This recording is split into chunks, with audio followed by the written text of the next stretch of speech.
Salut, c'est Philippe. Aujourd'hui, vidéo sur le chantier. Voilà, je suis toujours sur mon gros chantier en train de faire de la distribution. Je voulais te faire une petite vidéo sur les implantations. En fait, un logement qui vient d'être fini en placo et l'implantation, le traçage avant la distribution, le recalage des boîtes parce que de temps en temps, voilà, on a un petit peu de loupés. C'est tout à fait normal. Parce que sur les planchers, il faut courir et en encastré, c'est compliqué. Donc, on va faire le tour d'un logement. Je vais te présenter un petit peu comment moi je procède pour le traçage et puis juste avant de préparer pour que mes gars ils puissent faire leur distribution. Donc voilà, bon, écoute, on y va, je vais te montrer ça.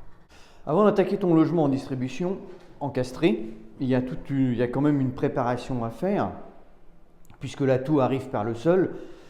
Il faut vérifier en fait tous les tuyaux. C'est pas le tout de dire voilà je monte mes tuyaux et puis je laisse comme ça et on verra à la mise en eau. Non, là il y a une préparation à faire comme ce radiateur par exemple. Donc déjà en rentrant dans le logement, on va regarder si l'allée se trouve bien à l'extérieur du mur et le rotto à l'intérieur. Donc ça va falloir souffler, donc ça a déjà été repéré par un petit scotch pour l'allée, mais on va les souffler jusqu'à la nourrice pour vraiment voir si c'est en cohérence avec ce qu'on veut faire. Donc une fois qu'on a repéré les tuyaux, c'est-à-dire qu'on a fait le tour du logement avant d'attaquer sa distribution, pour vraiment regarder si tout est bien à sa place, si tout correspond bien au sanitaire, au chauffage, etc.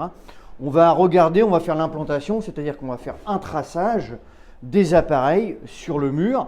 Donc là, ici, on a un évier avec une machine à laver dessous. Donc, on va vraiment tracer sur le placo. Là, j'ai tracé ici le meuble évier et qui va avoir dessous, il va y avoir une nourrice d'eau froide et une alimentation d'eau chaude qui va se trouver ici. Donc voilà, donc ça c'est tracé sous le meuble avec le siphon de machine à laver qui va se trouver à droite.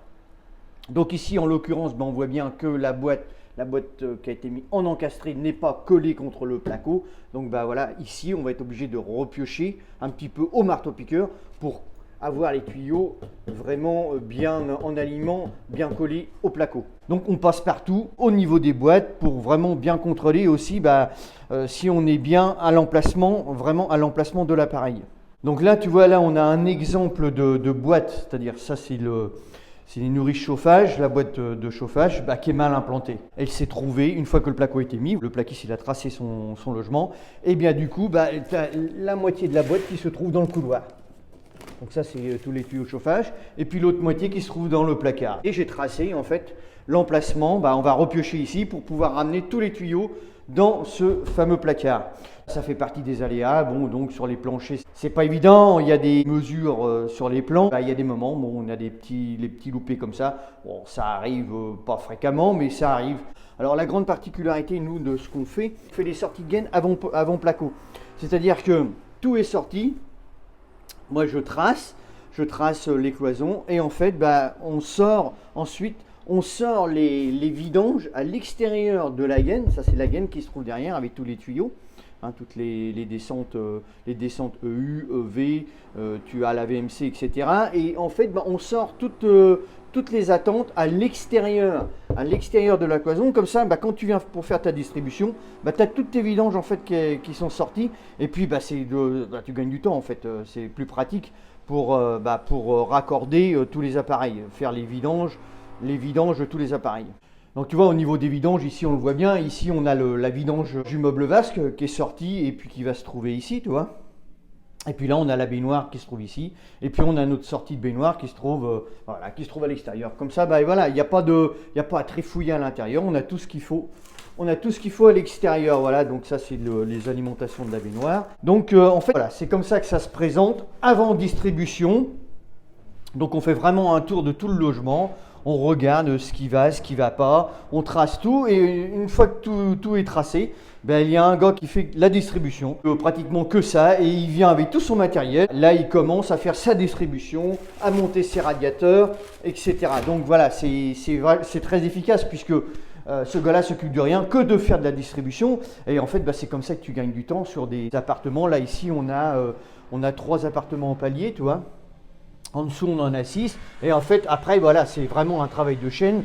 Et le gars, il sait exactement ce qu'il a à faire au moment qu'il va arriver dans son logement. Je te montre un petit peu comment ça se présente, un logement qui vient d'être fini en placo. Il y en a un petit peu partout, il n'a pas encore eu le temps de balayer tout. Donc là, on est vraiment au pied du placo. Là, on ne peut pas faire mieux puisque là, on n'a même pas de bande de fête. Donc là, bah, tiens, je te montre un petit peu. Ça, c'est de la traînasse de VMC. Là, on est au dernier étage, on est au 7e étage. Et au-dessus, on a la terrasse. Donc ça, tu vois, là, on a des traînasses qui passent dans le logement et qui montent directement sur la terrasse. Donc ici, bon, il va y avoir des soffites. Tu vois, il y a un petit peu quand même un petit peu de VMC qui passe. Voilà, donc les diamètres sont assez imposants et on est obligé de faire des soffites parce que bah, voilà, on ne peut pas faire autrement, on ne peut pas laisser ça comme ça. Donc là, tu vois le type de traînasse qu'on peut vraiment retrouver dans un logement. Donc là, on est vraiment sur du gros diamètre, on est sur du 315. Et là, bah, ils vont être obligés d'habiller ça avec un faux plafond. C'est le type de logement qui est un petit peu particulier puisque là, on va se retrouver vraiment avec des faux plafonds un petit peu partout. Puisque là, on ne peut vraiment pas faire autrement. Puisque là-haut sur la terrasse, les sorties sont bien implantées pour que ça puisse vraiment bien ventiler. Donc on n'a pas tellement le choix et on est obligé de s'accommoder avec le logement par lui-même.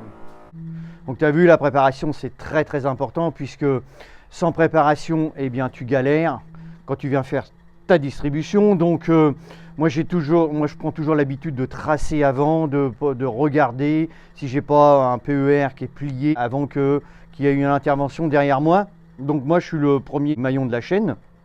Et après, j'ai tous mes gars qui viennent derrière pour faire la distribution, les vidanges, les raccords et tout. Et en fait, une fois que tu es bien organisé comme ça, tu gagnes du temps. Et quand tu gagnes du temps, tu gagnes de l'argent obligatoirement. Donc sur des gros chantiers, voilà comment nous on procède. Après, chacun a sa méthode, mais c'est une méthode parmi tant d'autres qui est, par expérience, qui est pas trop mal. Voilà. Écoute, j'espère que cette vidéo t'a plu. Si elle t'a plu, écoute, like-la, partage-la. Si tu arrives sur ma chaîne, abonne-toi. J'ai le petit logo qui est juste là. Je te retrouve sur une prochaine. Je te dis ciao, ciao, à plus tard. Salut, porte-toi bien.